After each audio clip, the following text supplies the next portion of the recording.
আজকে মুরগি অন্যভাবে রান্না করব, টক টমেটো দিয়ে মুরগি রান্না করব। তো মুরগি কেটে ধুয়ে নেওয়া হলো। তেলের মধ্যে পেঁয়াজ, এলাচি, দারচিনি, তেজপাতা, আদা রসুনের পেস্ট সব মশলা দিয়ে নেড়েচেড়ে কিছুক্ষণ কষানো হবে। তো একে একে সব মশলাই দেওয়া হবে। হলুদ দেওয়া হলো, মরিচের গুঁড়া,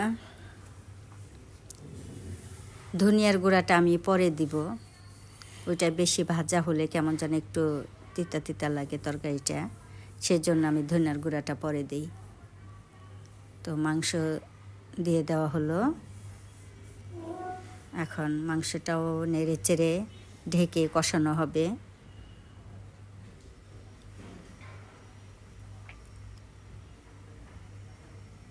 দেওয়া হলো, তো এখন নেড়ে চেড়ে ঢেকে দেওয়া হবে। এই মুরগিটা সেদ্ধ হইতে একটু টাইম লাগে, বেশ কিছুক্ষণ জাল হবে। এই তো আবার নাড়া হবে। এভাবে প্রতিদিনের রুটিন রান্না বান্না, কি রান্না করব, কেমন রান্না হবে, আমাদের কাজ এটা, আর কি করার। জিরার গুঁড়া দিয়ে দিলাম, গরম মশলার গুঁড়াও দিব। তো সবই দিয়ে দেওয়া হলো।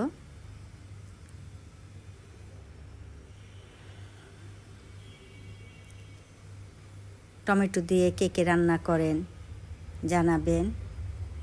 আমি যখন যে তরকারিতে লবণ অথবা ঝাল বেশি হয় টমেটো দিয়ে দেই।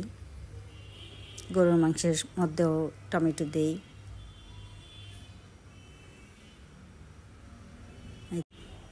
কষানো হচ্ছে।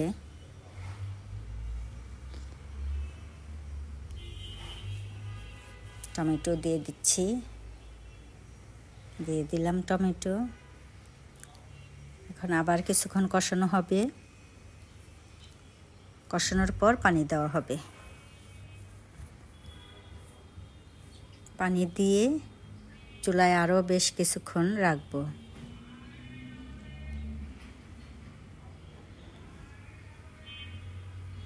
কষানো হয়ে গেছে।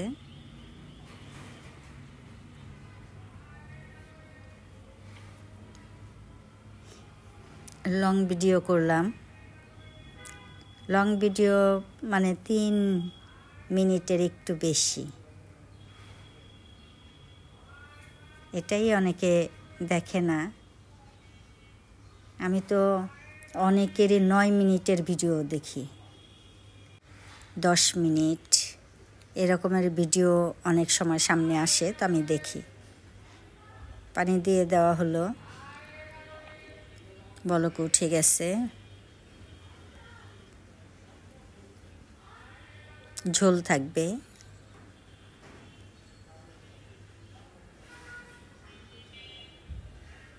কালারটা সুন্দর আসছে, দেখেন। আমার রান্নাটা কেমন হলো সবাই জানাবেন।